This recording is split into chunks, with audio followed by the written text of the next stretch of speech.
Hi, I'm Nate Kokernot. Welcome to my channel. Today I'm going to talk about my favorite function personally because it is my growth function, the co-pilot in my car. And it's called Extraverted Intuition, and it's known as the Explorer function. Now, the quickest way to break down intuition and sensing, which are the two perceiving functions that we're now in the realm of, is to give you this little depiction of the planet Neptune. I made a nice little animation yesterday that kind of depicts what a sensing person is likely to do when confronted with the planet of Neptune, and when the intuitive, the extroverted intuitive, is confronted with the idea of Neptune. This animation kind of depicts what they each prefer to do.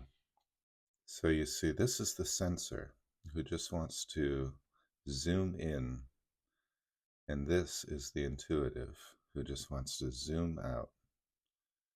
The other thing that we can take from this animation is that the sensor really wants to focus on the concrete there-ness of things, and the intuitive kind of wants to explore the abstract or the space between the things, and then start to see patterns, start to connect dots.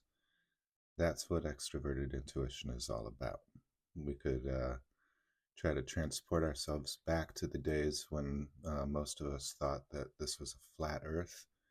We could say with some certainty that it was the extroverted intuitive function that inspired some people to perhaps consider other possibilities, like maybe the world isn't what we thought it was.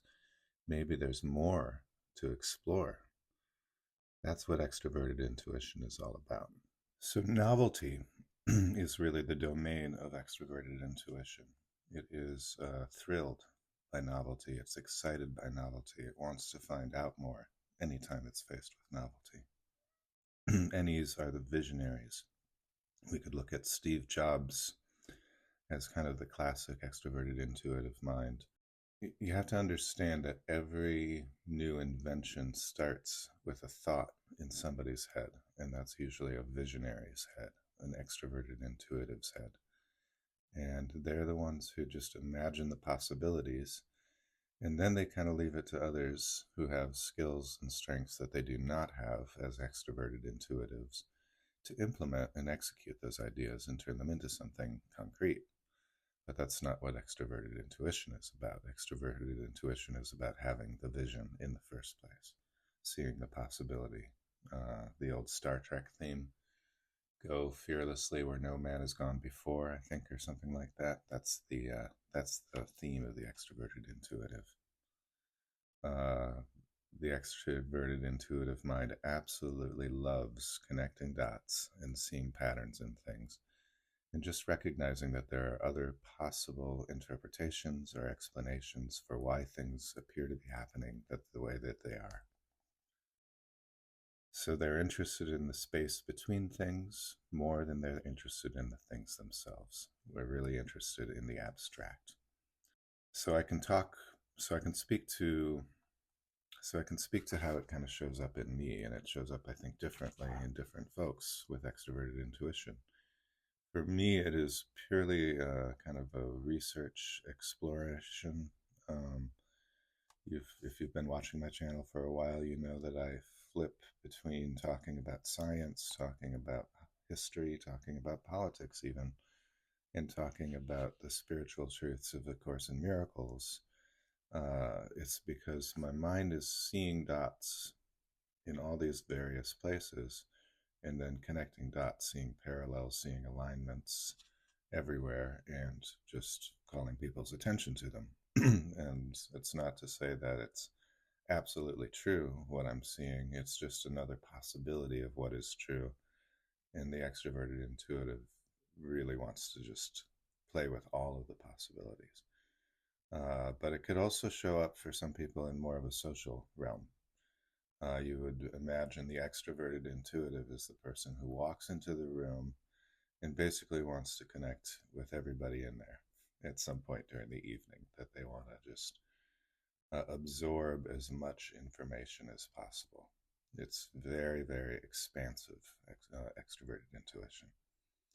And there's all sorts of other different realms that it might show up in for unique individuals, because we're trying to make the point here that everybody is a unique expression of this. It's not like it shows up the same for different people. Uh, as Jesus says in the Course in Miracles, he prefers to not use redundancy.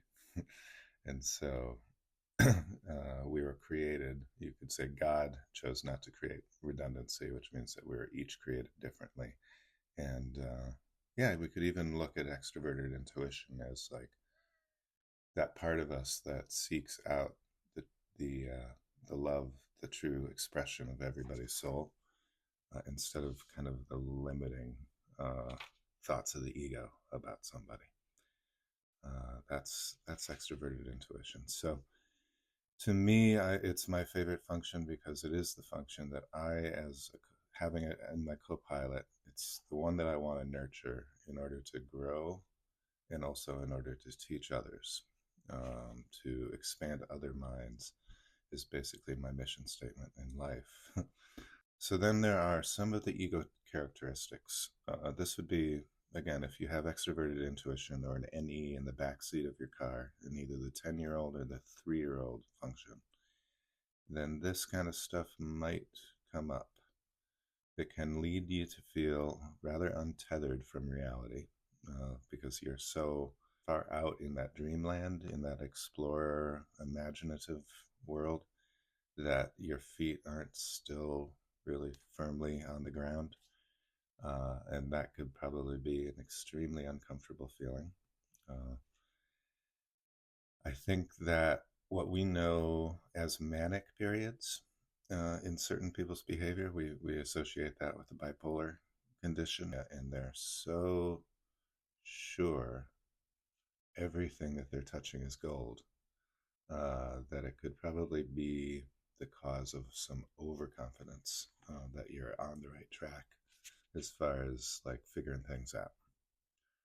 And if it is in service of the ego, because basically I think that our backseat functions are basically mostly put in service of the ego, it could be actually lead to conspiracy theories, like really starting to entertain conspiracy theories, because the ego, remember, is just plain fear. So if fear is driving the car, you're going to look for possible nefarious intentions in certain people in the world who you decry as your enemies or as evil people. Now, to quickly run through the car, if you have ENFP or ENTP as your personality type, then that means that extroverted intuition is in the driver's seat of your car. And that means that it is your nature function, and it is basically at the core of your existence, you could say. If you have INFP or INTP as a function, as a personality type, then extroverted intuition is in the co-pilot seat or the passenger seat of your car, which does mean that it is a mature function in you, but you really have to step into it and nurture it in order to make the most of it. Extroverted intuition would be in the 10-year-old seat in your car if you're either an ESTJ or an ESFJ.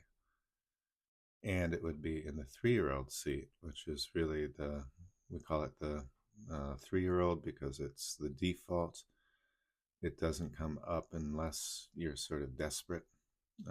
You could say a person who's desperately looking for another way of looking at a situation might be forced into their extroverted intuitive function in their fourth seat of their car.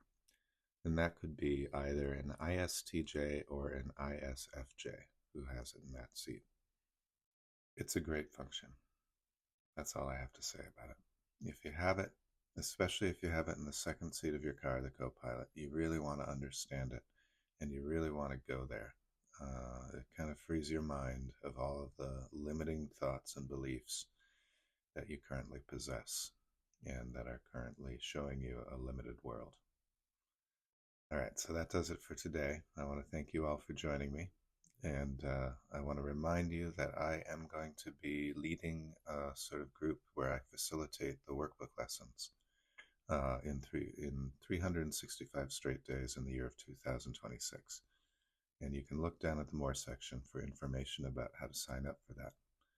If you're feeling this inner nudge, this inner voice in your head that's just saying over and over something to the effect of, I would rather see peace than this, then the workbook for A Course in Miracles is how you're going to actually come to see peace instead of whatever it is that you're seeing currently.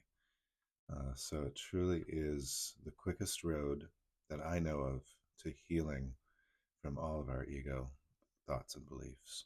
And if you want to change your mind about the world, the workbook for A Course in Miracles is basically how you do it. So I hope that you're feeling the call to join me in 2026 and that you'll sign up and that I'll see you then. All right, so have a wonderful day, everybody, full of blessings and miracles, and I will see you next time. Bye for now.